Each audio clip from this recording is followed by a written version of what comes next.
तुलसी के पास दीपक जलाने से क्या होता है फल, जानिए क्या कहते हैं श्री कृष्ण। भगवान श्री कृष्ण ने कहा, हे सत्यभामा, कृपया हमें बताएं, हमें खुशी होगी आपके प्रश्नों का उत्तर दीजिए।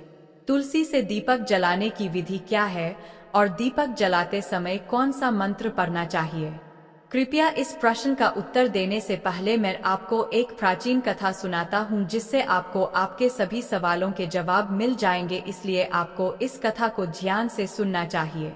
इस कथा को ध्यान से सुनने से ही मनुष्य को 100 वर्षों तक तुलसी के पास दीपक जलाने का पुण्य प्राप्त होता है। भगवान कृष्ण ने देवी सत्यभामा की कहानी सुनानी शुरू की। यह प्राचीन काल की कहानी है। दक्षिण दिशा में तुंगभद्रा नामक एक बहुत बड़ी नदी थी। उस नदी के तट पर हरिहरपुर नाम का एक बहुत ही सुंदर शहर था। उसी नगर में मनोहर नाम का एक ब्राह्मण रहता था।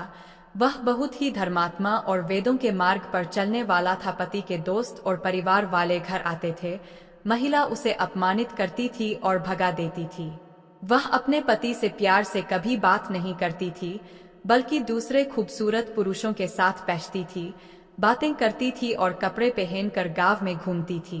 वह दूसरे पुरुषों को मोहित करने के लिए कभी कभी जंगल में किसी पेड़ के नीचे खड़ी होकर सुंदर पुरुषों की राह देखने लगती थी और किसी दुष्ट पुरुष को मोहित करके उसके साथ भोगविलास करती थी। वह जंगल में एक पेड़ के नीचे खड़ी हो गई और उसका मन काम से भर गया, लेकिन बहुत देर तक वहां कोई आदमी नहीं आया, इसलिए वह बहुत उदास हो गई और अपने प्रिय की तलाश में इधर उधर देखने लगी। वह व्यर्थ विलाप करने लगी, अरे आज तो कोई सुंदर आदमी इस ओर नहीं आया, अब मैं अपना काम कैसे निपटाऊं? यह रात कैसे कटेगी?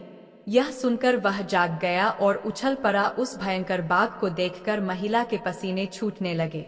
महिला कुछ कर रही थी, लेकिन बाघ ने उसे अपने पंजों से घायल कर दिया और वह महिला जमीन पर गिर पड़ी। भूमि पर स्त्री चिल्लाकर बोली, हे बाघ, तुम यहाँ किस लिए आए हो? मुझे क्यों मार रहे हो? मैं यहाँ अपने प्रिय को ढूंढ रही थी, मुझे छोड़ दो, मुझे खाकर तुम्हें क्या मिलेगा? वह स्त्री, वह भयानक बाघ एक पल के लिए रुका और हंसने लगा और बोला, हे दुष्ट, भगवान ने तुझे मेरा संरक्षक नियुक्त किया है। तेरे जैसी पापी स्त्रियों को भोजन खिलाना मेरा काम है। वह स्त्री कहने लगी, हे बाघ, जो क्या तुम बाघ क्यों बने और मुझ जैसी स्त्रियों को क्यों खिलाते हो? पहले मुझे सब कुछ बताओ और फिर मुझे खिलाओ। माली, दूसरों से धन ले लो लेकिन कभी वापस मत दो। मुझे इस तरह पाप करते हुए कई साल बीत गए और मैं बूढ़ा हो गया। मेरे बाल सफेद हो गए, मेरी आंखें सूज गई, मेरा मुंह, मेरे सारे दांत गिर गए, लेकिन फिर भी मेरी भिक्षा लेने की आदत नहीं रुकी और मैं पाप करता गया।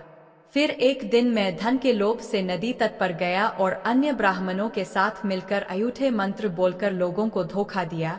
बिना किसी औपचारिकता के देवी देवताओं की पूजा की और दान में बहुत सारा धन लिया। तभी उसी स्थान पर एक बीमार कुत्ते ने मेरे पैर में काट लिया और मैं बेहोश होकर गिर पड़ा। कर यमपुरी चले गए, परंतु वहां यमराज ने चित्रगुप्त से कहा कि मेरे कर्मों का लेखा लो, इसलिए यह पापी ब्राह्मण ही नरक में जाने का अधिकारी है। तब यमराज ने अपने दूतों को आदेश दिया और निवास के समय मुझे नरक की अग्नि में डाल दिया। मुझे अपने पूर्व जन्म के पाप याद आ गए। उन्होंने उस जन्म की कथा सुनाई और उस स्त्री से कहा, हे पापिनी, तू अपने आचरण से मूर्ख सी लगती है और अपने पति को छोड़कर दूसरे पुरुषों के साथ भोग करने के लिए इस वन में आई है, इसलिए आज तुम निश्चय ही मेरी पत्नी बनोगी। बाघ ने उस पापिनी स्त्री को अपने तीखे पंजों से टुकड़े टुकड़े करके खा लिया। तभी यम के 2 दूत प्रकट हुए और उस पापिनी को उठाकर यमपुरी ले गए, जहां उसे रखा गया। यमराज के सामने उसने हिसाब किताब निकालकर यमराज से कहा, धर्मराज, यह स्त्री बहुत पापिनी है, इसने घोर पाप किए हैं, इसने व्यभिचार किया है, इसने कभी अपने पति की सेवा नहीं की अथवा पराये पुरुषों के साथ रमन करती रही। गलती से यह सुनकर यमराज ने उस स्त्री को अग्नि से भरे एक कुंड में डालने का आदेश दिया। उसे कई वर्षों तक उस कुंड में पकाया गया और पुरुष के रूप में डाले जाने के बाद वह पापी स्त्री पृथ्वी पर वापस आई और जन्म लिया। एक चांडाल के घर में जन्म लेने के बाद वह फिर से कई पाप करने लगी। व्यभिचार करने लगी और अपने जन्म के पापों के कारण उसे कुष्ठ रोग हो गया और वह भयानक पीड़ा सहने लगी। अंतपुर में वह एक आश्रम के बाहर रहने लगी। उस आश्रम में अन्य स्त्रियों को दिया जलाते देख उस पापिनी ने भी वैसा ही किया। उसी रात दिल का दौरा पड़ने से मृत्यु हो गई और यमराज के 2 दूत उसे ले जाने के लिए वहां उपस्थित हुए और उन्होंने उन दूतों को रोका और कहा, दूतों, तुम इस स्त्री को छोड़ दो, यह स्त्री नरक में जाने के योग्य नहीं है। तुम किसके आदेश पर अपराध कर रहे हो? ऐसा अपराध वे स्त्री को ले जा रहे हैं, लेकिन आप हमें क्यों रोक रहे हैं? यह स्त्री अत्यंत पापी है। इसे शाम के समय तुलसी के पास दीपक जलाने का आदेश दिया गया है। पाप नष्ट हो गए, अब वह नरक जाने के योग्य नहीं रही।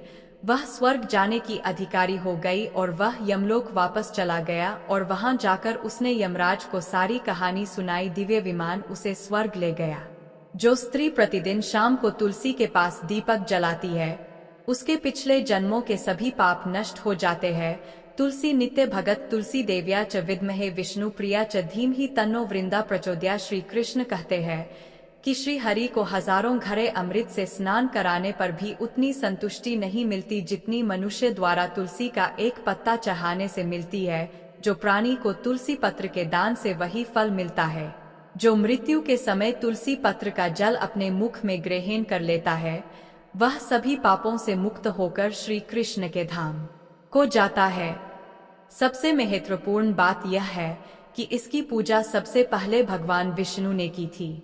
श्रीहरि कहते हैं कि जिस प्रकार वैकुंठ में देवी लक्ष्मी की कृपा होती है, उसी प्रकार वैकुंठ में तुलसी का पौधा होगा, कभी नहीं होगा। ऐसी जगह सबसे पवित्र होती है, इसलिए हमें अपने घर में तुलसी का पौधा जरूर लगाना चाहिए। यह कहानी, और यदि आप इस चैनल शर्मा स्टोरी नंबर 1 पर नए हैं तो कृपया चैनल को सब्सक्राइब करें, वीडियो को लाइक और शेयर करें और कमेंट बॉक्स में जय श्री कृष्णा भी लिखें। धन्यवाद।